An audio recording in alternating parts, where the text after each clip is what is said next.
தொழுகிறோம் எங்கள் பிதாவே, பொழுதெல்லாம் ஆவி உம்மையுடனே. தொழுகிறோம் எங்கள் பிதாவே, பொழுதெல்லாம் ஆவி உம்மையுடனே. பரிசுத்த அலங்காரத்துடனே தரிசிப்பதினான் சரணம் சரணம்.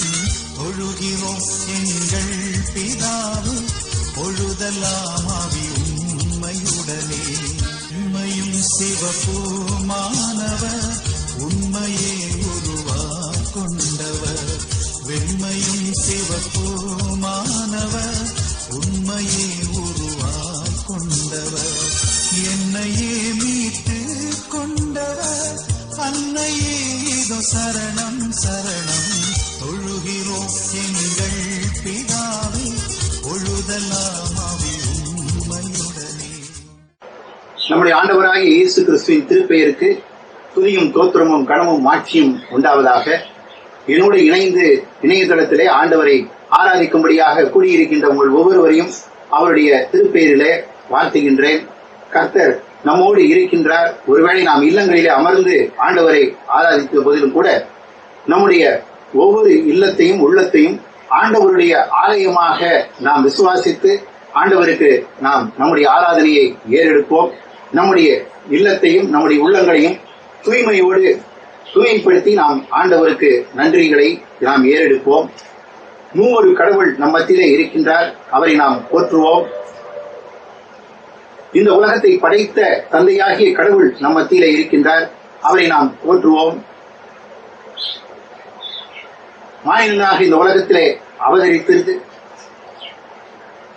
நம்மை மீட்டுக் கொண்ட ஆண்டவராகிய இயேசு கிறிஸ்து, குமாரனாகிய இயேசு கிறிஸ்து நம் மத்தியிலே இருக்கின்றார், அவரை நாம் போற்றுவோம். தூய ஆவியானவராகிய கடவுள் நம் மத்தியிலே இருக்கின்றார், அவரை நாம் போற்றுவோம். தன்னை ஆராதிக்கின்றவர்கள் உண்மையோடும் ஆவியோடும் உண்மையோடும் அவரை ஆராதிக்க வேண்டும் என்று சொல்லி கடவுள் நம்மை அழைத்திருக்கின்றார். அந்த உணர்வோடு நாம் ஆண்டவரை ஆராதிப்போம். கர்த்தர் தாமே இந்த நாள் முழுவதுமாக நம்மத்திலே இந்த ஆராதனையிலே இருந்து நம்மை ஆசீர்வதிப்பாராக, நம்மை வழிநடத்துவாராக. இந்த ஆராதனையை தன்னுடைய மாட்சிக்காக அவர் ஏற்றுக்கொள்வாராக. ஆமென். ஆண்டவரை நோக்கி நாம் இறைவேண்டல் செய்வோம். மகா பரிசுத்தமுள்ள எங்கள் அல்ல ஆண்டவரே, நீர் எங்களுக்கு அருமையாக கொடுத்த இந்த நாளுக்காக உமக்கு நன்றி செலுத்திக் கொள்கின்றோம் சுவாமி. இந்த நாளிலே நாங்கள் உம்மை ஆராதிக்கும்படியாக கூடி வந்திருக்கின்றோம். எங்களை படைத்த கடவுளாகி உம்மை ஆராதிக்கும்படியாக கூடி வந்திருக்கின்றோம். எங்களை மீட்டுக் கொண்ட இறைமகனாகிய இயேசு கிறிஸ்துவை ஆராதிக்கும்படியாக இங்கு கூடி வந்திருக்கின்றோம். ஆண்டவரே, தூய ஆவியாகி உம்மை ஆராதிக்கும்படியாக நாங்கள் கூடி வந்திருக்கின்றோம். எங்கள் மத்தியிலே நீர் பிரசன்னமாய் இருக்க வேண்டுமாய் நோக்கி வேண்டிக் கொள்கின்றோம் சுவாமி. ஆண்டவரே, நாங்கள் கடந்த நாட்களிலே செய்த பாவங்கள், குற்றங்கள், ஆண்டவரை உமக்கு எதிராக செய்த பாவங்கள், ஆண்டவரை எங்கள் அயலாருக்கு விரோதமாக செய்த பாவங்கள் ஒவ்வொன்றையும் நினைத்து பார்த்து ஆண்டவரை மன்னிப்பை வேண்டி இடத்திலே வருகின்றோம் சுவாமி. எங்களுடைய குற்றங்களை எங்களுக்கு மன்னித்து இந்த நாளிலே எங்களை தூய்மைப்படுத்த வேண்டுமாய் வேண்டிக் கொள்கின்றோம். ஆண்டவரே, தூய்மை உள்ளவர்களாக உண்மை நாங்கள் ஆராதிக்கும்படியாக நீங்கள் கிருபை செய்ய வேண்டுமாய் வேண்டிக் கொள்கின்றோம். இந்த ஆராதனை முழுவதுமாக எங்கள் மத்தியிலே நீர் பிரசன்னமாயிரும், எங்களை ஆசீர்வதியும் வழிநடத்தும். ஆண்டவராகிய இயேசு கிறிஸ்துவின் நாமத்திலே வேண்டிக் கொள்கிறோம் அன்பின் பரமபிதாவே. ஆமென். திருமறை பாடங்கள் வாசிக்க கேட்போம். வாசிக்கின்ற முதலாம் அதிகாரம் ஏசாயா 6ஆம் அதிகாரம் 1-8 முடிய. உசியா அரசர் மறைந்த ஆண்டில் மிகவும் உயரமானதோர் அரியணையில் ஆண்டவர் அமர்ந்திருப்பதை நான் கண்டேன். அவரது தொண்டக்காலடி கோவில் நிரப்பி நின்றது. அவருக்கு மேல் சிறுபெண்கள் சூழ்ந்து நின்றனர். ஒருவருக்கொருவர் 6 இறகுகள் இருந்தன. ஒருவருக்கொரு 2 இறகுகளால் தம் முகத்தை மூடிக்கொண்டனர். 2 இறக்கைகளால் தம் கால்களை மூடி மறைத்தனர். மற்ற 2 மறந்தனர். அவர்கள் ஒருவர் மற்றவரை பார்த்து, படைகளின் ஆண்டவர் தூயவர் தூயவர் தூயவர், மண்ணுலகம் முழுவதும் அவரது மாட்சியால் நிறைந்துள்ளது என்று உரைத்த குரலில் கூறிக்கொண்டிருந்தனர். கூறியவரின் குரல் ஒலியால் வயல்கள் நிலைகளிலும் அடித்தளங்களிலும் அசைந்தன. கோவில் முழுவதும் புகையால் நிறைந்தது. அப்பொழுது நான் ஐயா, நான் அழிந்தேன். ஏனெனில் தூய்மையற்ற உதடுகளை கொண்டு மனிதன், நான் தூய்மையற்ற உதடுகள் கொண்ட மக்கள் நடுவில் வாழ்பவன் நான். படைகளின் ஆண்டவராகிய அரசரை நான் கண்கள் கண்டவனே என்றான். அப்போது சேரபெண்கள் ஒருவர் பலி இடத்திலிருந்து நெருப்பு பொறி ஒன்றை பொருட்டால் எடுத்து அதை தம் கையில் வைத்துக்கொண்டு என்னை நோக்கி பறந்து வந்தார். ஆனால் என் வாயை தொட்டு, இதோ இந்நெருப்பொறியில் உன் உதடுகளை தொட்டது, உன் குற்றப்பழி உன்னை விட்டு அகன்றது, உன் பாவம் மன்னிக்கப்பட்டது என்றார். மேலும், யாரை நான் அனுப்புவேன்? நமது பணிக்காக யார் போவார்? என் வினைவும் தன் தலைவரின் குரலை நான் கேட்டேன். அதற்கு, இதோ நான் இருக்கின்றேன், அடியேன் அனுப்பவும் என்றார் என்பது வாசிக்க வேண்டும். முதலாம் படம் வாசிக்கின்றது. தேவனுக்கே மகிமை உண்டாவதாக. இரண்டாவது வேத பாடமாகிய திருவெளிப்பாடு அதிகாரம் 4 வசனம் 1 முதல் 11 வரை. இதன் பின் நான் ஒரு காட்சி கண்டேன். விண்ணகத்தில் ஒரு கதவு திறந்திருந்தது. நான் முதலில் கேட்ட அதே குரல் எக்காலம் போல் முழங்கியது, இவ்விடத்திற்கு ஏறி வா, இனி நடக்க வேண்டியதை உனக்கு காட்டுவேன் என்றது. உடனே தூய ஆவி என்னை ஆட்கொண்டது. விண்ணகத்தில் அரியணை ஒன்று இருந்தது. அதில் ஒருவர் வீற்றிருந்தார். அவரது தோற்றம் படிக்கல் போலும் மாணிக்கம் போலும் இருந்தது. மரகதம் போன்ற வானவில் அந்த அரியணையை சூழ்ந்திருந்தது. அரியணையை சுற்றி 24 அரியணைகள் போடப்பட்டிருந்தன. அவற்றில் 24 மூப்பர்கள் வீற்றிருந்தார்கள். அவர்கள் வெண்ணாடை அணிந்திருந்தார்கள். தலையில் பொன்முடி சூடியிருந்தார்கள். அரியணையிலிருந்து மின்னலும் பேரிரைச்சலும் இடி முழக்கமும் கிளம்பின. அரியணை முன் 7 தீவட்டிகள் எரிந்து கொண்டிருந்தன. அவை கடவுளின் 7 ஆவிகளே. அரியணை முன் பளிங்கை ஒத்த தெளிந்த கடல் போன்ற ஒன்று தென்பட்டது. நடுவில் அரியணையை சுற்றிலும் 4 உயிர்கள் காணப்பட்டன. முன்புறமும் பின்புறமும் அவற்றுக்கு கண்கள் இருந்தன. அவ்வுயிர்களுள் முதலாவதாவது சிங்கம் போலும், இரண்டாவது இளங்காளை போலும் தோன்றின. மூன்றாவதுக்கு மனித முகம் இருந்தது. நான்காவது பறக்கும் கழுகை ஒத்திருந்தது. இந்த 4 உயிர்கள் ஒவ்வொன்றும் 6 சிறகுகள் இருந்தன. உள்புறமும் கண்களும் நிறைந்திருந்தன. தூயவர், தூயவர், தூயவர், எல்லாம் வல்ல கடவுளாகிய ஆண்டவர், இருந்தவரும் இருக்கின்றவரும் வர இருக்கின்றவரும் இவரே என்று அந்த உயிர்கள் அல்லும் பகலும் இடையறாது பாடிக்கொண்டிருந்தன. அரியணையில் வீற்றிருப்பவரை, என்றென்றும் வாழ்பவரை அவை போற்றி புகழ்ந்து அவருக்கு நன்றி செலுத்திய போதெல்லாம் 24 மூப்பர்கள் அரியணையில் வீற்றிருந்தார்கள். அரியணையில் வீற்றிருந்தவர் முன் விழுந்து என்றென்றும் வாழ்கின்ற அவரை வணங்கினார்கள். தங்கள் பொன்முடிகளை அரியணை முன் வைத்து, எங்கள் ஆண்டவரே, எங்கள் கடவுளே, மாட்சியும் மாண்பும் வல்லமையும் பெற நீ தகுதி பெற்றவர். ஏனெனில் அனைத்தையும் படைத்தவர் நீரே. உமது திருவுள்ளப்படி அவை உண்டாயின, படைக்கப்பட்டன என்று பாடினார்கள். வாசிக்க தெரிந்து கொள்ளப்பட்ட இரண்டாவது வேத பாடம் வாசித்து முடிந்தாயிற்று. கர்த்தருக்கு மகிமை உண்டாதாக. ஆமென். வாசிக்க வேண்டிய மூன்றாவது வேத பாடம் திருப்பாடல் 148. அல்லேலூயா. விண்ணுலகில் உள்ளவையே ஆண்டவரை போற்றுங்கள், உன்னதங்களில் அவரை போற்றுங்கள். அவருடைய தூதர்களே, நீங்கள் யாவரும் அவரை போற்றுங்கள். அவருடைய படைகளே, நீங்கள் யாவரும் அவரை போற்றுங்கள். கதிரவனே, நிலவே, அவரை போற்றுங்கள். ஒளிவீசும் விண்மீன்களே, அவரை போற்றுங்கள். விண்ணுலக வானங்களே, அவரை போற்றுங்கள். வானங்களின் மேலுள்ள நீர்த்திரளே, அவரை போற்றுங்கள். அவை ஆண்டவரின் பெயரை போற்றட்டும். ஏனெனில் அவரது கட்டளையின்படி எல்லாம் படைக்கப்பட்டன. அவரே அவற்றை என்றென்றும் நிலைபெற செய்தார். மாறாத நேமத்தை அவற்றுக்கு ஏற்படுத்தினார். மண்ணுலகில் ஆண்டவரை போற்றுங்கள்.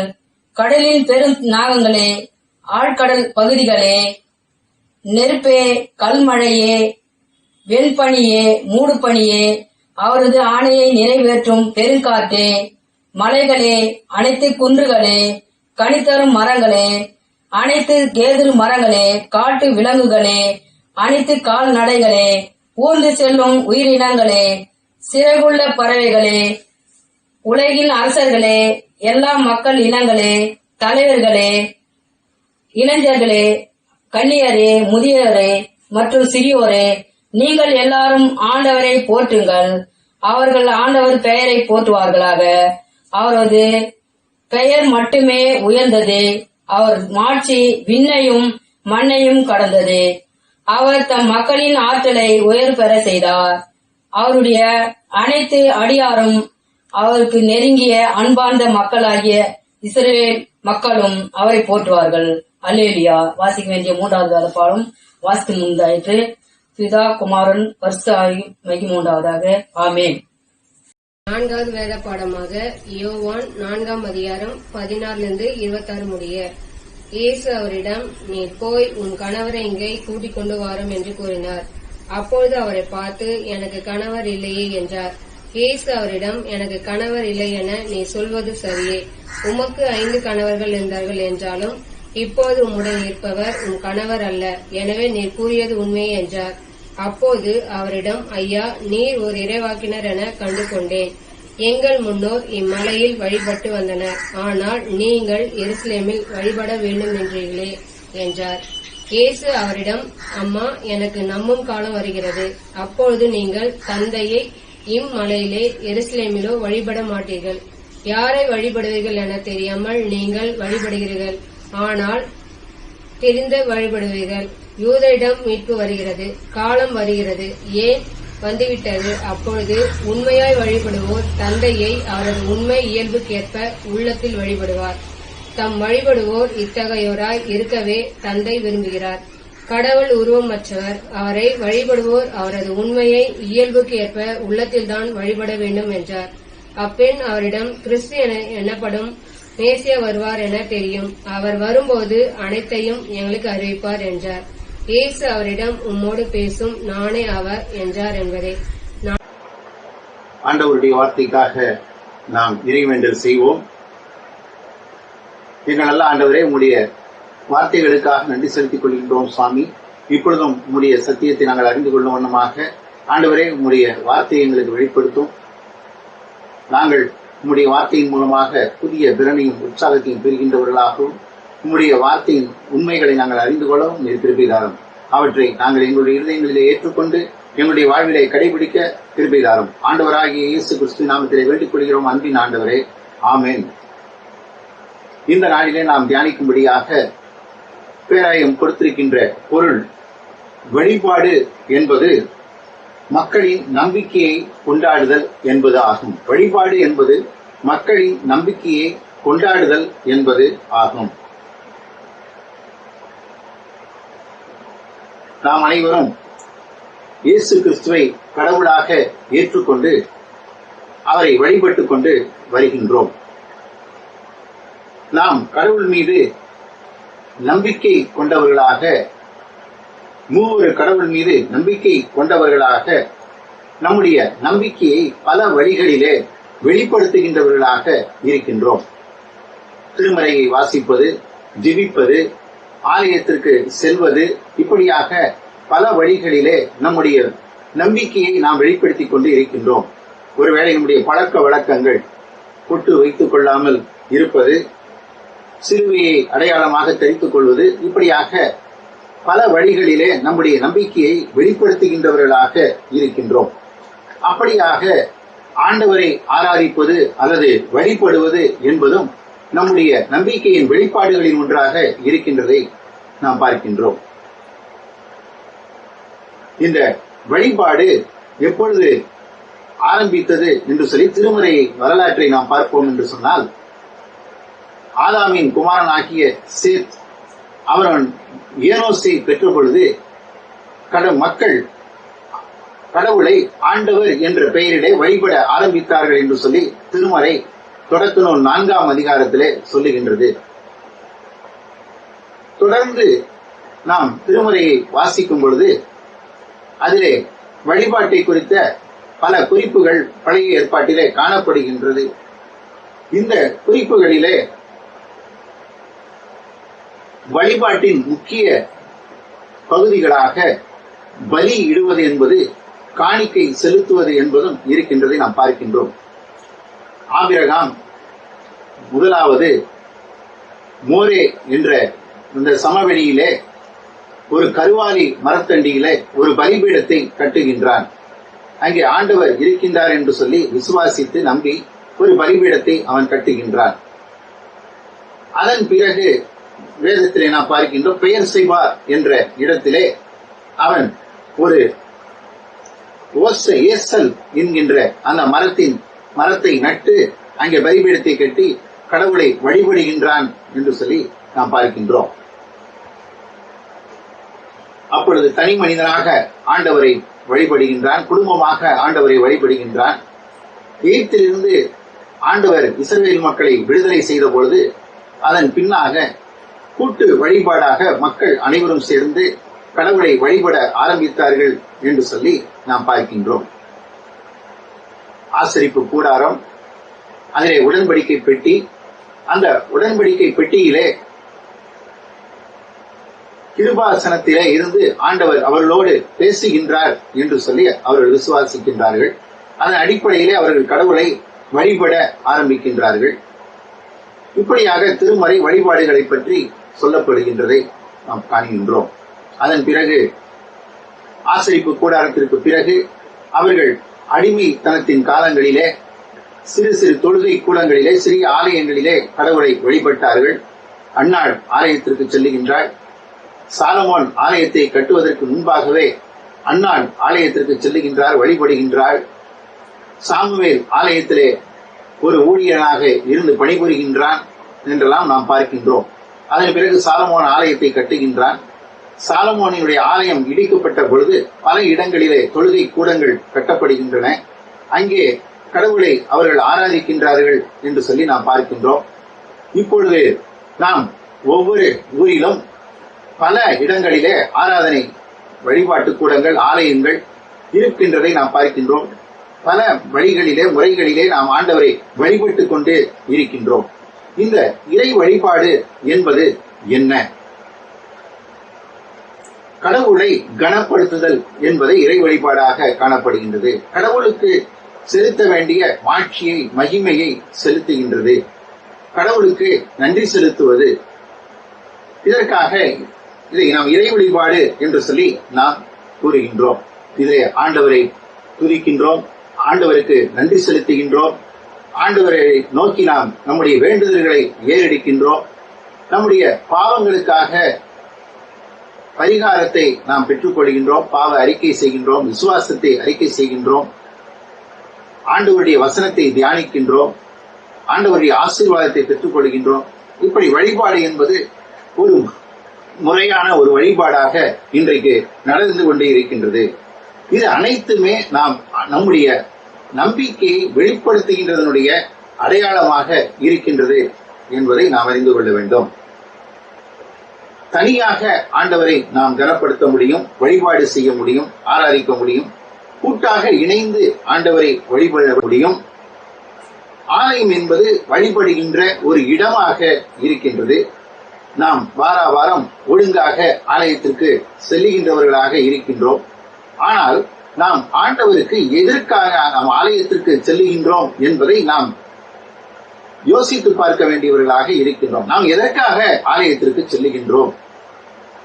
நாம் ஆண்டவரை வெளிப்படுவதற்காக ஆலயத்திற்கு செல்லுகின்றோமா, அல்லது வழிபாட்டிலே கலந்து கொள்வதற்காக நாம் ஆலயத்திற்கு செல்லுகின்றோமா என்பதை நாம் சிந்தித்து பார்க்க வேண்டும். நாம் வழிபடுவது வேறு, நாம் வழிபாட்டிலே கலந்து கொள்வது வேறு. இதை நாம் புரிந்து கொள்ள வேண்டும். நாம் வழிபடுவது வேறு, நாம் வழிபாட்டிலே கலந்து கொள்வது வேறு. எல்லோரும் பாடல்களை பாடுகின்றார்கள், நானும் அவர்களோடு சேர்ந்து பாடுகின்றேன். எல்லோரும் ஜெபம் செய்கின்றார்கள், நானும் அவர்களோடு சேர்ந்து ஜெபிக்கின்றேன். எல்லோரும் பாவ அறிக்கை கூறுகின்றார்கள், நானும் அவர்களோடு சேர்ந்து பாவ அறிக்கை சொல்லுகின்றேன். எல்லோரும் விசுவாச பிரமாணம் சொல்லுகின்றார்கள், நானும் அவர்களோடு சேர்ந்து சொல்லுகின்றேன். இதெல்லாம் ஆண்டவருடைய ஆராதனையிலே, வழிபாட்டிலே நாம் கலந்து கொள்வது. ஆனால் நான் ஆண்டவரை வழிபடுகின்றேனா? என்னுடைய உள்ளத்தின் ஆழத்தில் இருந்து இந்த பாடல்களை நான் பாடுகின்றேனா? என்னுடைய உள்ளத்தின் ஆழத்திலிருந்து நான் ஆண்டவரை வழிபடுகின்றேனா என்பதை நாம் சிந்தித்து பார்க்க வேண்டியவர்களாக இருக்கின்றோம். எல்லோருடன் இணைந்த வழிபாட்டிலே கலந்து கொள்கின்றவனாக இருக்கின்றேனா, அல்லது என்னுடைய உள்ளத்தின் ஆழத்திலிருந்து நான் ஆண்டவரை வழிபடுகின்றவனாக இருக்கின்றேனா என்பதை நாம் சிந்தித்து பார்க்க வேண்டியவர்களாக இருக்கின்றோம். ஆலயத்தில் மட்டும்தான் கடவுளை வழிபட முடியுமா என்ற கேள்வி இந்த காலத்திலே பல இடங்களிலே எழுப்பப்படுகின்றதை நாம் பார்க்கின்றோம். எல்லா இடங்களிலும் நாம் ஆண்டவரை வழிபட முடியும். எல்லா இடங்களும் ஆண்டவருக்கு வழிபாட்டுக்கு உரிய இடங்கள்தான் என்பதை நாம் புரிந்து கொள்ள வேண்டும். எங்கெல்லாம் ஆண்டவர் இருக்கின்றார் என்று சொல்லி நாம் நம்புகின்றோமோ, விசுவாசிக்கின்றோமோ, அந்த இடங்கள் அனைத்துமே ஆண்டவரை வழிபடுவதற்கு ஏற்ற இடங்கள் தான் என்பதை, உரிய இடங்கள் தான் என்பதை நாம் புரிந்து கொள்ள வேண்டும். இன்று ஒருவேளை ஆலயாத நிலையிலே நாம் கொடிய நோயின் மத்தியிலே தனிமைப்படுத்தப்பட்டவர்களாக, அரசின் ஆணைகளுக்கு உட்பட்டவர்களாக ஆலயத்திற்கு செல்ல முடியாத நிலையிலே இல்லங்களிலே அமர்ந்து ஆண்டவரை வழிபாடு செய்ய வேண்டியவர்களாக இருக்கின்றோம். அப்படிப்பட்ட சூழ்நிலைகளிலே நம்முடைய இல்லங்களிலே ஆண்டவரை வழிபடுவது சரிதானா? ஆண்டவர் நம்முடைய உள்ளத்திலே இல்லங்களிலே இருக்கின்றாரா என்ற கேள்வி எழுகின்றது. ஆண்டவர் நம்முடைய உள்ளங்களிலே வாசம் செய்கின்ற ஆண்டவராக இருக்கின்றார். நாம் திருமலையை வாசிக்கும் பொழுது 1 கொரிந்தியர் 3:16 இவ்வாறு சொல்லுகின்றது: நீங்கள் கடவுளின் ஆலயங்களாய் இருக்கிறீர்கள் என்று அறியீர்களா? நீங்கள் கடவுளின் ஆலயங்களாக இருக்கிறீர்கள் என்று அறியீர்களா என்று சொல்லி பவுல் சொல்லுகின்றார். நீங்கள் ஒவ்வொருவரும் கடவுளின் ஆலயமாக இருக்கின்றீர்கள் என்று சொல்லி நீங்கள் நம்புகின்றீர்களா என்று சொல்லி அவர் கேள்வியை எழுப்புகின்றார். ஒருவர் கடவுளின் கோயிலை அழித்தால் கடவுள் அவரை அழித்து விடுவார். ஏனெனில் கடவுளின் கோயில் தூயது, நீங்களே அந்த கோயில் என்று சொல்லி அவர் சொல்லுகின்றார். ஆகவே நாம் ஒவ்வொருவரும் கடவுளுடைய ஆலயமாக இருக்கின்றோம். கடவுள் நம்முடைய உள்ளங்களிலே வாசம் செய்கின்றவராக இருக்கின்றார். அந்த உள்ளத்தை நாம் தூயதாக வைத்துக் கொள்ள வேண்டியவர்களாக இருக்கின்றோம். நம்முடைய இல்லங்களிலே நாம் சொல்லுகின்றோம், நாம் வசனங்களிலே எழுதி வைத்திருக்கின்றோம், கடவுள் இந்த வீட்டினுடைய தலைவராக இருக்கின்றார் என்று சொல்லி நாம் எழுதி வைத்திருக்கின்றோம். கடவுள் நம்முடைய இல்லத்தினுடைய தலைவராக இருக்கின்றார் என்று சொன்னால் அவர் நம்மோடு கூட நம்முடைய வீடு இல்லங்களிலே வாசம் செய்கின்றார் என்று சொல்லி நாம் அறிந்திருக்கின்றோம். அப்படியாக நம்முடைய இல்லத்திலே வாசம் செய்கின்ற ஆண்டவரை நம்முடைய இல்லங்களிலே வழிபாடு, குடும்பமாக இணைந்து வழிபாடு செய்வதிலே தவறு எதுவும் இல்லை. இந்த சூழ்நிலைகளிலே நாம் இல்லங்களிலே இணைந்து கடவுளை வழிபட வேண்டியவர்களாக இருக்கின்றோம். இதனால் ஆண்டவரை வழிபடுகின்ற நம்முடைய இல்லங்களை தூய்மையாக வைத்துக் கொள்வது நம்முடைய கடமையாக இருக்கின்றது. நம்முடைய இல்லங்களிலே தீய செயல்களை நீக்கிவிட்டு நல்ல செயல்களை செய்வது, தூய்மையான செயல்களை மட்டும் செய்வது நம்முடைய கடமையாக இருக்கின்றது. மோசேயை பார்த்து ஆண்டவர் சொல்லுகின்றார், உன்னுடைய பாதரட்சிகளை கழற்றி போடு, நீ நிற்கிற இடம் பரிசுத்தமானது என்று சொல்லுகின்றார். அசுத்தம் நிறைந்த கரைபடிந்த காலணிகளை நாம் கழற்றி போட்டுவிட்டு ஆண்டவரை ஆராதிக்கும்படியாக அழைக்கப்பட்டிருக்கின்றோம். அப்படியாக நம்முடைய இல்லங்களிலே உள்ளங்களிலே இருக்கின்ற அசுத்தங்களையும் கரைகளையும் நீக்கி போட்டுவிட்டு நம்முடைய இல்லங்களிலே நாம் கடவுளை ஆராதிக்கும்படியாக அழைக்கப்பட்டிருக்கின்றோம். நம்முடைய நம்பிக்கை தான் நம்முடைய வழிபாட்டின் அடிப்படையாக இருக்கின்றது. எல்லாம் நம்முடைய நம்பிக்கையை மையமாக கொண்டே இருக்கின்றது. கடவுள் நம்முடைய உள்ளத்திலே இருக்கின்றார் என்பதை நாம் நம்ப வேண்டியவர்களாக இருக்கின்றோம். கடவுள் நம்மோடு நம்முடைய இல்லங்களிலே வாசம் செய்கின்றார் என்பதை நாம் நம்பி அவரை விசுவாசிக்க வேண்டியவர்களாக இருக்கின்றோம். ஏசாயா 6:1 முதல் 8 நாம் வாசிக்க கேட்டோம். ஏசாயாவினிடத்திலே செருபீன்களிலே ஒருவர் சொல்லுகின்றார், அவர்களுள் ஒருவர் மற்றவரை பார்த்து, படைகளின் ஆண்டவர் தூயவர், தூயவர், தூயவர், மண்ணுலகம் முழுவதும் அவரது மாட்சியால் நிறைந்துள்ளது என்று சொல்லி அவர் உரக்க குரலிலே கூறிக்கொண்டிருந்தார் என்று சொல்லி வாசிக்கின்றோம். மண்ணுலகம் முழுவதும் அவரது மாட்சியால் நிறைந்துள்ளது. இந்த மண்ணுலகம் முழுவதும் ஆண்டவருடைய மாட்சியால் நிறைந்துள்ளது. அந்த ஆண்டவர் தூயவர், தூயவர், தூயவர். ஆகவே இந்த உலகம் முழுவதுமாக நம்முடைய இல்லங்களையும் சேர்த்து, நம்முடைய உள்ளங்களையும் சேர்த்து அவரது மாட்சியால் நிறைந்துள்ளது என்று சொல்லி நாம் பார்க்கின்றோம். பரிசுத்த அலங்காரத்துடனே கர்த்தரை தொழுது கொள்ளுங்கள் என்று சொல்லி திருமறை சொல்லுகின்றது. கடவுள் எப்பொழுதும் எங்கும் நம் மத்தியிலே இருக்கின்ற, வாசம் பண்ணுகின்ற ஆண்டவராக இருக்கின்றார். இந்த நம்பிக்கை நமக்கு வேண்டும். இந்த நம்பிக்கையோடு நாம் கடவுளை தொழுது கொள்ள வேண்டும். ஆதி கிறிஸ்தவர்கள் வீட்டு மேலறைகளிலே தொழுகை கூடங்களாக மாற்றி அங்கே ஆண்டவரை தொழுது கொள்கிறார்கள். காரணம் அச்சம். இன்றைக்கு கூட அச்சம் நிறைந்த சூழ்நிலைகளிலே நம்முடைய இல்லங்களை நாம் தொழுகை கூடங்களாக மாற்றிக்கொண்டு இருக்கின்றோம். அச்சம் நிறைந்த சூழல்களிலே நாம் வீடுகளிலே அமர்ந்து ஆண்டவரை ஆராதித்துக் கொண்டு இருக்கின்றோம். இந்த கடினமான சூழ்நிலைகள் இந்த கொரோனாவால் மட்டும் ஏற்படக்கூடியது அல்ல. இன்னும் இதைவிட கடினமான சூழ்நிலைகளை நாம் சந்திக்கும்படியாக இருக்கின்றோம். ரோமர் 10ஆம் அதிகாரம் 13, 14 வசனங்கள் இவ்வாறு சொல்லுகின்றது. ஆண்டவரின் திருப்பெயரை அறிக்கையிட்டு மன்றாடுகிறவர் எவரும் மீட்பு பெறுவர். கர்த்தருடைய நாமத்தை தொழுது கொள்ளுகிறவன் எவனும் ரட்சிக்கப்படுவான் என்று சொல்லி திருமறை சொல்லுகின்றது. தொடர்ந்து பவுல் எழுதுகின்றார். 14ஆம் வசனம் சொல்லுகின்றது, ஆனால் அவர் மீது நம்பிக்கை கொண்டால் அன்றி அவர்கள் எவ்வாறு அவரை நோக்கி மன்றாடுவார்கள்? அவர் மீது விசுவாசம் இருந்தால் அன்றி எப்படி கடவுளை தொழுது கொள்வார்கள்? விசுவாசம் இல்லாமல் கடவுளை தொழுது கொள்ள முடியாது. ஆகவே நாம் விசுவாசம் இருந்தால் அன்றி நாம் கடவுளை எப்படி தொழுது கொள்ள முடியும் என்று சொல்லி கேள்வியை பவுல் எழுப்புகின்றார். அப்படியே நம்பிக்கையும் விசுவாசம் இல்லாமல் கடவுளை நாம் தொழுது கொள்ள முடியாது. இதை நாம் புரிந்து கொள்ள வேண்டும். திருவெளிப்பாடு 4ஆம் அதிகாரம் 1 முதல் 11 வசனங்களை நாம் வாசிக்க கேட்டோம். அங்கே விண்ணிலே ஒரு வழிபாடு நடப்பதை நாம் காணுகின்றோம். அதைத் தொடர்ந்து 5ஆம் அதிகாரம் 11ஆம் 13ஆம் வசனம் இவ்வாறு சொல்லுகின்றது. பின்பு விண்ணுலகு, மண்ணுலகு, கீழ் உலகு, கடல் எங்கும் இருந்த படைப்புகள் அனைத்தும் அவற்றில் இருந்த ஒவ்வொன்றும் அரியணையிலே வீற்றிருக்கின்ற ஆட்டுக்குட்டிக்கும் புகழ்ச்சியும் மாண்பும் பெருமையும் ஆற்றலும் என்றென்றிருக்கும் உரியன என்று பாட கேட்டேன். இங்கே விண்ணுலகு, மண்ணுலகு, கீழ் உலகு, கடல் எங்கும் உள்ள உயிர்கள் ஆண்டவரை தொழுது கொள்கின்றதை நாம் பார்க்கின்றோம். ஆகவே விண்ணுலகம், மண்ணுலகம், கீழ் உலகம், கடல் எங்கும் ஆண்டவரை ஆராதிக்கின்றன. எல்லா இடங்களிலும் ஆண்டவரை எல்லா உயிர்களும் வழிபடுகின்றன, ஆண்டவரை புகழ்கின்றன என்று சொல்லி நாம் பார்க்கின்றோம். யோவான் எழுதிய நற்செய்தி நூல் 4ஆம் அதிகாரம் 16 முதல் 26 வசனங்களை படிக்க கேட்டோம். அங்கே சமாரிய பெண் ஆண்டவரிடத்திலே எவ்வாறு மீட்பை பெற்றுக் கொள்கின்றார், ஆண்டவரை எவ்வாறு மேசியா என்று கண்டுகொள்கின்றார் என்பதை குறித்து நாம் வாசிக்கின்றோம். இயேசு அந்த பெண்ணிடத்திலே சொல்லுகின்றார், அம்மா, என்னை நம்பும் காலம் வருகின்றது.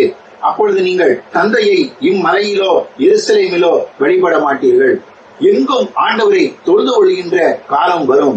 எருசலேமிலோ சமாரியாவிலும் மட்டுமல்ல, எங்கும் கடவுளை தொழுது கொள்கின்ற காலம் வரும் என்று சொல்லி ஆண்டவர் சொல்லுகின்றார். அந்த காலம் இப்பொழுதே வந்திருக்கின்றதை நாம் காணுகின்றோம். அவர் சொல்லுகின்றார், யாரை வழிபடுகிறீர்கள் என தெரியாமல் நீங்கள் வழிபடுகின்றீர்கள் என்று சொல்லி அவரிடத்திலே இயேசு கிறிஸ்து கூறுகின்றார். நாம் பல நேரங்களிலே யாரை வழிபடுகின்றோம் என்று அந்த நம்பிக்கையின்றி ஆண்டவரை தொழுது கொள்கின்றவர்களாக இருக்கின்றோம். நாம் தொழுது கொள்கின்றவர் இன்னார், அவரு நம்முடைய மீட்பர், நம்ம அன்பு வைத்தவர், சர்வ வல்லவர் என்பதை நாம் விசுவாசித்து நாம் ஆண்டவரை தொழுது கொள்ள வேண்டியவர்களாக இருக்கின்றோம். யாரை வழிபடுகின்றோம் என்று சொல்லி உணர்ந்து, யாரை வழிபடுகின்றோம் என்று சொல்லி நாம் விசுவாசித்து நம்பிக்கையோடு ஆண்டவரை வழிபட வேண்டியவர்களாக இருக்கின்றோம். வழிபாடு என்பது ஒரு சடங்கு அல்ல, ஒரு பழக்க வழக்கமும் அல்ல. ஏதோ ஞாயிற்றுக்கிழமை நான் ஆலயத்திற்கு செல்லுகின்றேன் என்று சொல்லி ஒரு பழக்கமாகவோ அல்லது ஒரு சடங்காகவோ நாம் ஆண்டவரை ஆராதிப்பது ஒரு உண்மையான ஆராதனையாக இருக்க முடியாது. கிணற்று அடியை ஆண்டவராக இயேசு கிறிஸ்து ஒரு ஆண்டவர் ஆராதனை கூடமாக அங்கே மாற்றுகின்றதை நாம் பார்க்கின்றோம். அங்கே பிழை உணர்கிறது, நடைபெறுகின்றது. விசுவாச பிரமாணம் அங்கே சொல்லப்படுகின்றது. ஆண்டவருடைய வார்த்தை அறிவிக்கப்படுகின்றது. ஆண்டவருடைய மீட்பு, ஆண்டவரின் மேலே நம்பிக்கை அங்கே வளர்கின்றது. ஆண்டவரை மேசியா என்று எல்லோரும் ஏற்றுக்கொள்கின்றார்கள் என்று சொல்லி நாம் பார்க்கின்றோம். இந்த கிணற்றடியிலே அந்த ஒரு சில மணி நேரங்களிலே இவ்வளவு காரியங்கள் நடைபெறுகின்றது. அது ஒரு ஆராதனை கூடமாக இயேசு கிறிஸ்து மாற்றுகின்றார் என்று சொல்லி நாம் பார்க்கின்றோம். வசனம் 17ஆம் வசனத்திலே அங்கே தன்னுடைய பிழையை தவறை உணர்ந்து அறிக்கையிடுகின்றதை நாம் பார்க்கின்றோம். அந்த பெண் சொல்லுகின்றாள், ஐயா எனக்கு கணவர் இல்லை என்று சொல்லி தன்னுடைய பிழையை, குற்றத்தை, பாவத்தை ஆண்டவருக்கு முன்பாக அவர் அறிக்கையிடுகின்றதை நாம் பார்க்கின்றோம். ஆண்டவரை பற்றிய அறிவு அங்கே விதைக்கப்படுகின்றது. ஆண்டவர் அவரோடு உரையாடுகின்றார். ஜீவ தண்ணீரை பற்றி கூறுகின்றார். நானே அந்த மேசியா என்று சொல்லி அவரிடத்திலே அவர் உரையாடுகின்றதை நாம் பார்க்கின்றோம். அப்பொழுது அவர் ஆண்டவரை புரிந்து கொள்கின்றார் என்று சொல்லியும் நாம் பார்க்கின்றோம். அவர் விசுவாசத்தை அங்கே அறிக்கை செய்கின்றதை பார்க்கின்றோம். அவர் சொல்லுகின்றார், அந்த பெண்மணி சொல்லுகின்றார், கிறிஸ்து எனப்படும் மேசியா வருவார் என்று எனக்கு தெரியும் என்று சொல்லி தன்னுடைய விசுவாசத்தை, நம்முடைய நம்பிக்கையை அங்கே அறிக்கையிடுகின்றார். கிறிஸ்து என்கின்ற மேசியா வரும் என்று சொல்லி அவர் விசுவாசிக்கின்றவராக, அந்த விசுவாசத்தை அங்கே அறிக்கையிடுகின்றவராக இருக்கின்றதை நாம் பார்க்கின்றோம். உம்மோடு அப்பொழுது ஆண்டவர் அவரிடத்திலே சொல்லுகின்றார், உம்மோடு பேசுகின்ற நானே அவர் என்று சொல்லி தன்னை அவரிடத்திலே வெளிப்படுத்துகின்றதையும் நாம் பார்க்கின்றோம். அந்த உரையாடலின் பொழுது அந்த பெண்ணினுடைய சமாரிய பெண்ணினுடைய விசுவாசம் படிப்படியாக வளர்ந்து கொண்டு வருகின்றதை நாம் பார்க்கின்றோம். 9ஆம் வசனத்திலே அவர் சொல்லுகின்றார், நீ யூதர், நானும் ஒரு சமாரிய பெண் என்று சொல்லி அவரை, இயேசு கிறிஸ்துவை வெறும் ஒரு யூதராக மட்டுமே பார்க்கின்றார். அதற்கு பிறகு நாம் பார்க்கும் பொழுது வசனம் 12ஆம் வசனத்திலே அவர் சொல்லுகின்றார், எம் தந்தை யாக்கோபை விட நீ பெரியவரோ? இந்த கிணற்றை எங்களுக்கு கட்டி கொடுத்த, உருவாக்கி கொடுத்த அந்த யாக்கோபை விட, எங்களுடைய தந்தையாகி யாக்கோபை விட நீ பெரியவரோ என்று சொல்லி அவர் இயேசு கிறிஸ்துவை பார்த்து கேட்கின்றார். அதற்கு பிறகு நாம் பார்க்கும் பொழுது 19ஆம் வசனத்திலே நாம் பார்க்கும் பொழுது, ஐயா நீ ஒரு இறைவாக்கினர் என்று நான் கண்டுகொண்டேன் என்று சொல்லி நாம் பார்க்கின்றோம். அவரை ஒரு இறைவாக்கினராக, ஒரு தீர்க்கதரிசியாக இந்த பெண்மணி பார்க்கின்றார். வசனம் 29 அங்கே சொல்லப்பட்டிருக்கின்றது. அவர் ஓடி போய் மக்களிடத்திலே சொல்லுகின்றார், தன் இனத்தாரிடத்திலே சொல்லுகின்றார், வந்து பாருங்கள் அவர் மேசியாவாக இருப்பாரா என்று சொல்லி அவரை ஒரு மேசியாவாக அவர் இறுதியாக பார்க்கின்றாள், அதை பறைசாற்றுகின்றார் என்று சொல்லி நாம் பார்க்கின்றோம். அப்பொழுது சீடர்கள் அங்கே வருகின்றார்கள். அவர்களிடத்திலே இயேசு சொல்லுகின்றார், ஒரு பெரிய அறுவடை காத்திருக்கின்றது. வசனம் 35 அவர் சொல்லுகின்றார், நிமிர்ந்து வயல் வெளிகளை பாருங்கள், பயிர் முற்றி அறுவடைக்கு தயாராக உள்ளது என்று சொல்லி ஒரு அறுவடையை குறித்து அங்கே சொல்லுகின்றார். அந்த அறுவடை அங்கே நடைபெற்றுக் கொண்டிருக்கின்றதை நாம் பார்க்கின்றோம். அங்கே நான் செய்ததை அனைத்தையும் என்னிடம் சொன்னார் என்று சான்று பகர்ந்த பெண்ணின் வார்த்தையை முன்னிட்டு அவ்வூரில் உள்ள சமாரியர் பலர் இயேசுவிடத்திலே நம்பிக்கை கொண்டார்கள் என்று சொல்லி பார்க்கின்றோம். ஆண்டவரை அவர்கள் தங்களிடத்திலே வந்து தங்கும்படி கேட்டுக் கொள்கின்றார்கள். அவரும் அவர்களோடு தங்கி இருக்கின்றார். அப்பொழுது 41ஆம் வசனம் சொல்லுகின்றது, அவரது வார்த்தையை முன்னிட்டு இன்னும் பலர் அவரை நம்பினர். அவர்கள் அப்பெண்ணிடம், இப்போது உன் பேச்சை கேட்டு நாங்கள் நம்பவில்லை, நாங்களே அவர் பேச்சை கேட்டோம், அவர் உண்மையிலே உலகின் மீட்பர் என அறிந்து கொண்டோம் என்று சொல்லுகின்றார்கள். இந்த கிணற்று அடி ஒரு பெரிய ஆராதனை கூடமாக விளங்குகின்றது. அவர்கள் அனைவரும் ஆண்டவரை மீட்பர் என்று அறிந்து கொள்ளுகின்றார்கள் என்று சொல்லி நாம் பார்க்கின்றோம்.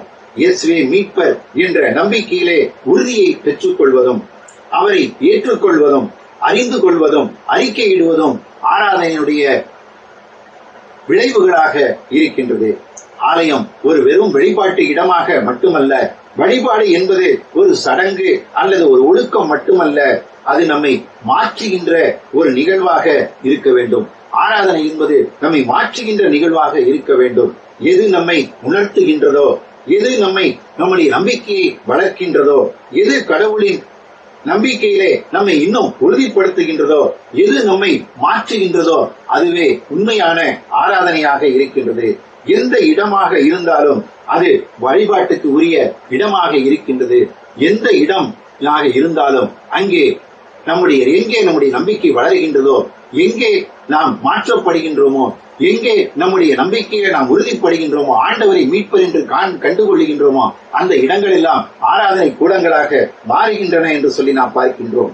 எது நம்மை மாற்றவில்லையோ, எது நம்முடைய நம்பிக்கையை வளர்க்கவில்லையோ, உறுதிப்படுத்தவில்லையோ, அது உண்மையான ஆராதனை அல்ல என்பதையும் நாம் தெரிந்து கொள்ள வேண்டும். அழகாக பாடினோம், மகிழ்ச்சியோடு ஆண்டவரை ஆராதித்தோம், பாடல்களை பாடி ஆண்டவரை வொர்ஷிப் பண்ணினோம் என்று சொல்லி மட்டும் அல்ல, நான் ஆராதனைகளை முடிந்த பிறகு நாம் அநேகரை சந்தித்தோம். அநேகர் நம்முடைய ஆடைகளை பார்த்து வியந்தார்கள். அநேகர் நம்முடைய அணிகலனை பார்த்து வியந்தார்கள். நம்முடைய அந்தஸ்தை நாம் பலரிடத்திலே வெளிப்படுத்திக் கொண்டோம் என்பது மட்டும் ஆராதனை அல்ல. நாம் உண்மையோடு, ஆவியோடும் உண்மையோடும் அவரை தொழுது கொள்ள வேண்டும் என்று சொல்லி கடவுள் சொல்லுகின்றார். ரோமையர் 12ஆம் அதிகாரம் 1ஆம் வசனம் புத்தியுள்ள ஆராதனை பற்றி சொல்லுகின்றது. எது புத்தியுள்ள ஆராதனை? கடவுளுக்கு உகந்த தூய உயிருள்ள பலியாக உங்களை படையுங்கள், இதுவே நீங்கள் செய்யும் உள்ளார்ந்த வழிபாடு என்று சொல்லி திருமறை சொல்லுகின்றது. கடவுளுக்கு உகந்த, கடவுளுக்கு பிரியமான, கடவுளுக்கு ஏற்ற தூய பரிசுத்தமான உயிருள்ள பலியாக, ஜீவ பலியாக உங்களை நீங்கள் படையுங்கள். நாம் யாரிடத்திலே நம்மை ஜீவ பலியாக படைக்க முடியும்? நாம் ஒருவரை விசுவாசிக்காவிட்டால், நம்பாவிட்டால், ஆண்டவர் மீதே நாம் நம்பிக்கை வைக்காவிட்டால் நம்மை உயிருள்ள பலியாக படைக்க முடியாது. அப்படிப்பட்ட விசுவாசத்தை நாம் நம்மை ஜீவ பலியாக, தூய பலியாக ஆண்டவரிடத்திலே ஒப்படைக்கின்ற இடமாக ஆலயம் இருக்கின்றது. வழிபாடு அதன் வழியாக இருக்கின்றது. அப்படிப்பட்ட தூய நம்பிக்கையிலே நாம் உறுதிப்பட்டவர்களாக நம்மை தூய பலியாக ஆண்டவரிடத்திலே ஒப்படைப்போம். நாம் நம்பிக்கையோடு இனி கடவுளுடைய வழிபாடுகளிலே கலந்து கொள்ளுவோம். ஒருவேளை இன்றைக்கு நாம் ஆலயம் வீட்டிலே அமர்ந்து, இல்லங்களிலே அமர்ந்து ஆண்டவரை வழிபட்டுக் கொண்டு இருந்தாலும் இது தூய இடம், இது ஆண்டவர் உரைகின்ற இடம், இங்கும் ஆண்டவர் வாசம் செய்கின்றார் என்று சொல்லி அந்த நம்பிக்கையோடு நாம் திருமறையை கையிலே வைத்துக் கொண்டு நாம் ஜெபித்து இந்த இடத்திலே நாம் உண்மையாக ஆராதனை செய்வோம். ஏதோ ஒரு பிரசங்கத்தை கேட்கின்றவர்களாக அல்ல, இந்த காணொலி மூலமாக ஆண்டவருடைய வார்த்தையை மட்டும் கேட்கின்றவர்களாக அல்ல, உண்மையாக ஆவியோடும் உண்மையோடும் ஆண்டவரை தொழுதுகின்றவர்களாக நாம் நம்முடைய இல்லங்களிலே அமர்ந்து ஆண்டவரை நாம் ஆராதிப்போம். எவ்வளவு காலம் இப்படி ஆராதிப்போம் என்று சொல்லி நமக்கு தெரியாது. ஆண்டவர் நம்மோடு இருக்கின்றார், ஆண்டவர் நம்மோடு வாசம் செய்கின்றார், நம்முடைய இல்லங்களிலும் ஆண்டவர் வாசம் செய்கின்றார். இதை உணர்ந்து நம்முடைய இல்லங்களிலே ஆண்டவரை நாம் வழிபடுவோம். கர்த்தர் தாமே அப்படிப்பட்ட நம்பிக்கையிலே, உறுதிப்பாட்டிலே நம்மை வழிநடத்துவாராக. தன்னை ஆராதிக்கும்படியாக நம்முடைய இடங்களை ஆண்டவர் தாமை பரிசுத்தப்படுத்துவாராக. கர்த்தர் தாமே இந்த வசனங்களை ஆசீர்வதிப்பாராக. ஆமென். திருச்சபையாருக்கு அறிவிக்க வேண்டிய அறிவிப்புகள். இந்த வாரத்திலே தங்களுடைய பிறந்த நாட்களை கொண்டாடுகின்றவர்கள்: ஏ பால்ராய் 24ஆம் தேதி தன்னுடைய பிறந்த நாளை கொண்டாடுகின்றார். ஷைலஜா ஜேசுதாஸ் 26ஆம் தேதி தன்னுடைய பிறந்த நாளை கொண்டாடுகின்றார். பெனிட்டா ஸ்டீபன் 26ஆம் தேதி தன்னுடைய பிறந்த நாளை கொண்டாடுகின்றார். கிருத்திஷா 26ஆம் தேதி தன்னுடைய பிறந்த நாளை கொண்டாடுகின்றார். பீட்டர் ராய்லாண்ட் ரூபினி தம்பதியார் 21ஆம் தேதி இன்று தங்களுடைய திருமண நாளை கொண்டாடுகின்றார்கள். யோவான் விக்டோரியா தம்பதியார் 27ஆம் தேதி தங்களுடைய திருமண நாளை கொண்டாடுகின்றார்கள். கெட்சியால் ராபர்ட் தம்பதியார் 27ஆம் தேதி தங்களுடைய திருமண நாளை கொண்டாடுகின்றார்கள். இவர்கள் அனைவருக்கும் பிறந்த நாள் மற்றும் திருமண நாள் வாழ்த்துக்களை தெரிவித்துக் கொள்கின்றோம். கர்த்தர் இவர்களோடு இருந்து இவர்களை ஆசீர்வதிப்பாராக. ஆமென். ஜெபிப்போம். எங்கள் ஆண்டவரே, நீர் எங்களுக்கு அருமையாக ஆசீர்வதித்துக் கொடுத்த இந்த ஓய்வு நாளுக்காக மீண்டும் அவருக்கு நன்றி செலுத்திக் கொள்கின்றோம். சுவாமி ஆண்டவரே, நாங்கள் நம்பிக்கையோடு உம்மை தொழுது கொள்ள வேண்டும் என்று சொல்லி நாங்கள் அறிந்து கொண்டோம். நீர் எங்கும் எல்லா இடத்திலும் எப்பொழுதும் எங்கள் மத்தியிலே பிரசன்னமாய் இருக்கின்றீர். ஆண்டவரே, நாங்கள் இந்த சூழ்நிலைகளிலே எங்களுடைய இல்லங்களை உங்களுடைய ஆலயங்களாக மாற்றிக்கொண்டு இருக்கின்றோம். அப்படிப்பட்ட எங்களுடைய உள்ளத்தையும் எங்களுடைய இல்லங்களையும் நீர் பரிசுத்தப்படுத்த வேண்டுமாய் நாங்கள் வேண்டிக் கொள்கின்றோம். சுவாமி ஆண்டவரே, நீர் வாசம் செய்கின்ற இடம், ஆண்டவரே, நீர் எப்படி தூயவராக இருக்கின்றீரோ அப்படி தூய்மையாக நாங்கள் அதை வைத்துக் கொள்ள வேண்டும் என்று சொல்லி நீர் எங்களுக்கு கற்பித்துக் கொடுத்திருக்கின்றீர். அதற்காக உமக்கு நன்றி செலுத்திக் கொள்கின்றோம். ஒவ்வொரு நாளும் ஆண்டவரே, உம்முடைய திருவசனத்திலும் உம்முடைய நம்பிக்கையிலும் நாங்கள் வளர்ந்து பெருகும்படி எங்களை நீர் ஆசீர்வதிக்க வேண்டுமாய் வேண்டிக் கொள்கின்றோம். எங்களுடைய திருச்சபையிலே பிறந்த நாள் திருமண நாளை கொண்டாடுகின்ற ஒவ்வொருவரையும் கரங்களிலே ஒப்படைக்கின்றோம் சுவாமி. நீரே எங்கள் மத்தியிலே பிரசன்னமாய் இருந்து அவர்களை நீர் ஆசீர்வதியும் பலப்படுத்தும். ஆண்டவரை மட்டுமான் காத்து வழிநடத்திய தேவன் தொடர்ந்து வருகின்ற நாட்களிலும் அவர்களோடு கூட இருந்து அவர்களை ஆசீர்வதிக்க வேண்டுமாய் வேண்டிக் கொள்கின்றோம். சுகம், பலன், ஜீவன் எல்லாவற்றையும் கட்டளையிட்டர்களும் சுவாமி. அவருடைய வாழ்விலே சந்தோஷத்தையும் மகிழ்ச்சியும் கட்டளையிட்டர்களும். ஆண்டவரை எங்களுடைய திருச்சுவையார் ஒவ்வொருவருடைய கரங்களிலே வைக்கின்றோம். எங்களுடைய தேவைகளை அறிந்திருக்கின்ற ஆண்டவரே இந்த கொரோனா காலத்தின் மத்தியிலே ஆண்டவரே நீர் எங்களோடு கூட நீர் இருந்து எங்களை திடப்படுத்த வேண்டுமாய் வேண்டிக் கொள்கின்றோம், பலப்படுத்த வேண்டுமாய் வேண்டிக் கொள்கின்றோம். ஆண்டவரே சர்வ வல்லமையும் ஆற்றலும் மிக்க ஆண்டவரை எங்களோடு இருக்கின்றார். எங்களை எல்லா நோய்களிலிருந்தும் பேய்களிலிருந்தும் விடுவிக்க வல்ல ஆண்டவர் எங்களோடு இருக்கின்றார் என்று சொல்லி அந்த நம்பிக்கையோடு நாங்கள் வாழும்படியாக கிருபைதாரும் சுவாமி. ஆண்டவரே அது மட்டுமல்ல, எங்களுடைய அரசாங்க வழிகாட்டுதலின் மூலமாக எங்களை நாங்கள் தூய்மையாக வைத்துக் கொள்ள நீர் கிருபை செய்ய வேண்டுமாய் வேண்டிக் கொள்கின்றோம். தனிமைப்படுத்தப்பட்ட காலங்களிலே ஆண்டவரே முதியோரையும் ஆண்டவரே மற்றவர்களையும் உடைய கரங்களிலே வைக்கின்றோம். எங்களுடைய திருச்சபையினுடைய பெண்கள், ஆண்கள், இளைஞர்கள் ஆண்டவரே மற்றும் சிறு பிள்ளைகளையும் உடைய கரங்களிலே வைக்கின்றோம். எங்கள் ஒவ்வொருவருடைய தேவைகளை சந்தித்தலும் உங்களுடைய அறிவிலை வளரவும் ஆண்டவரே எங்களுடைய சுகத்தையும் பலனையும் நாங்கள் காத்துக்கொள்ளவும் நீர் கிருபை செய்ய வேண்டுமாய் வேண்டிக் கொள்கின்றோம். தொடர்ந்து எங்கள் மத்தியிலே நீர் பிரசன்னமாயிரும், எங்களை வழிநடத்தும், எங்களை ஆண்டு கொள்ளும், ஆசீர்வதியும். உம்முடைய கரங்களிலே எங்கள் ஒவ்வொருவரையும் நாங்கள் ஒப்படைக்கின்றோம். எங்களுடைய நம்பிக்கையிலே எங்களை வளர்ந்து பெருக நீர் கிருபை தாரும். ஆண்டவராய் இயேசு கிறிஸ்து நாமத்திலே வேண்டிக் கொள்கிறோம் அன்பின் ஆண்டவரே, ஆமேன். என் ஆத்துமாவே கர்த்தரை ஸ்தோத்திரி, என் முழு உள்ளமே அவருடைய பரிசுத்த நாமத்தை ஸ்தோத்திரி. என் ஆத்துமாவே கர்த்தரை ஸ்தோத்திரி, கர்த்தர் செய்த சகல உபகாரங்களையும் மறவாதே. ஆமேன். நமது ஆண்டவராக இயேசு கிறிஸ்துவின் கிருபை, கடவுளின் அன்பு, தூய ஆவியாருடைய ஐக்கியம், ஆசீர்வாதம், வழி நடத்துதல் நம் அனைவரோடும் இன்றும் என்றும் அனைத்து நாட்களும் நின்று நிலவனவாக. ஆமேன். பார்த்திபனே கன ஸ்தோத்திரம், கீர்த்தனம் மங்களம் நித்யம். பார்த்திபனே கன ஸ்தோத்திரம், கீர்த்தனம் மங்களம் நித்யம்.